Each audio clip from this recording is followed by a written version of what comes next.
அன்பானவர்களே, தினமொரு தூதன் வழியாக உங்களை சந்திப்பதிலே பெருமகிழ்ச்சி. இந்த நாளிலே யோவான் 1வது அதிகாரம் 4வது வசனம்.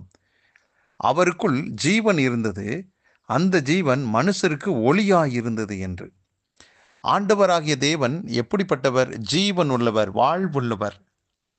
அவருக்குள்ள இருக்கிற அந்த ஜீவன் என்ன செய்யுதுன்னா, மனிதனாகிய நமக்கு ஒரு ஒளியை தருகிறது. அந்த ஒளியினுடைய குணாதிசயம் என்ன? இருளையா இருக்கக்கூடிய எல்லா சூழ்நிலைகளையும் மாற்றக்கூடியது தான் ஒளி. அவ்வளவு சக்தி அந்த ஒளிக்குள்ளே இருக்கிறது. அப்போ மனிதனாகிய நமக்குள்ள எத்தனையோ விதங்களில் இருள் இருக்கலாம். பாவம், சாபம், வியாதி, பலவீனங்கள், தரித்திரங்கள், பிசாசனுடைய போராட்டங்கள், இப்படி வாழ்க்கையில் அடுத்த அடி எடுத்து வேகமாக முன்னோக்கி செல்ல முடியாதபடிக்கு இவையெல்லாம் பெரும் தடையாக இருக்கிறது. இவையெல்லாம் இருளின் ஆதிக்கங்கள்.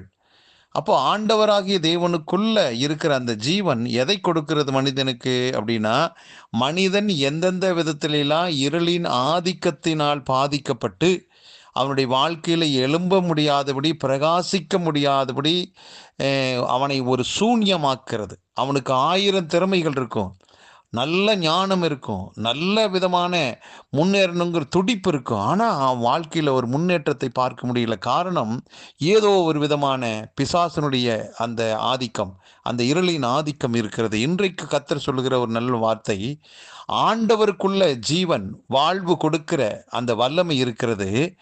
அந்த ஜீவன் என்ன செய்யுதா? மனிதனாகிய நமக்குள்ள இருக்கிற இருளை மாற்றக்கூடிய சக்தியாம் வெளிச்சம், அந்த ஒளி இருக்கிறது என்று.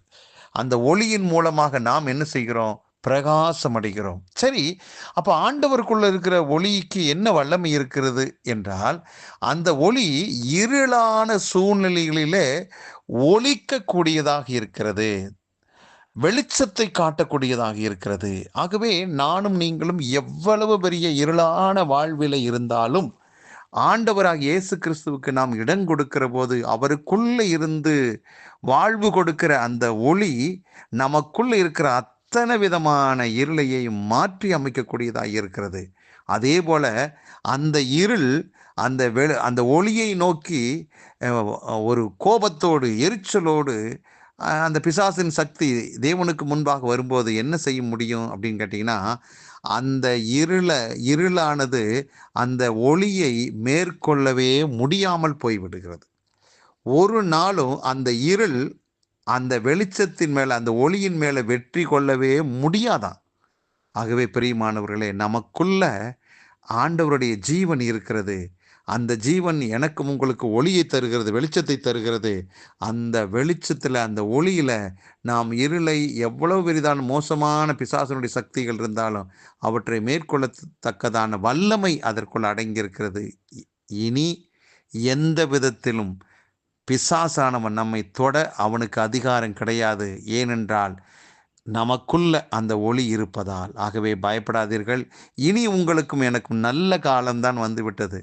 நமக்குள்ள அந்த ஒளி பிரகாசிக்கிறதுனால பிசாசனுடைய சகல விதமான தந்திரங்கள், சூழ்ச்சிகளும் அழிகிறது. நாம் வெற்றி மேல் வெற்றி அடைந்து பிரகாசிக்கப் போகிறோம். நமக்குள்ள இருந்து புறப்படுகிற அந்த ஆசீர்வாதங்கள் இன்னும் நமக்கு மட்டுமல்ல, நம்மை சுற்றி இருக்கிற அநேகருக்கு அது ஆசீர்வாதமாக அமையும். ஆகவே பயப்பட வேண்டாம். ஆண்டவருடைய ஒளி நம்ம மேலே ஒளித்து விட்டது, உதித்து விட்டது. இனி நாம் வெற்றி மேல் வெற்றி அடைவோம். நல்ல பிதாவே, இந்த நல்ல வேலைக்காக நன்றி. இயேசுவி நாமத்தினால் இதை கேட்டுக்கொண்டிருக்க அத்தனை பேரையும் வாழ்த்துறோம், ஆசீர்வதிக்கிறோம். எங்களுக்குள்ள அந்த ஜீவன் வந்துவிட்டதுக்காக நன்றி. அந்த வெளிச்சத்தில் வெளிச்சம் காண்கிறோம். அந்த ஒளி ஆண்டவர் எங்கள் மேல் வந்ததுனால இருளுக்கு எங்கள் வாழ்விலே இடமே கிடையாது. ஆமாண்டவர், எங்களுக்கு அப்படிப்பட்ட வெற்றியை தந்துவிட்டு இதை கேட்டுக்கொண்டிருக்கிற ஒவ்வொருவரையும் மனதார வாழ்த்துகிறேன், ஆசீர்வதிக்கிறேன். வெளிச்சத்தில் ஆண்டவரே அவங்க அதிகமான மகிழ்ச்சியை, சந்தோஷத்தை, வெற்றி அடைந்து சுகமாக இருப்பார்களாக. இயேசு கிறிஸ்துவின் நாமத்தில் வாழ்த்தி ஆசீர்வதித்து ஜெபிக்கிற நல்ல பிதாவே, ஆமேன்.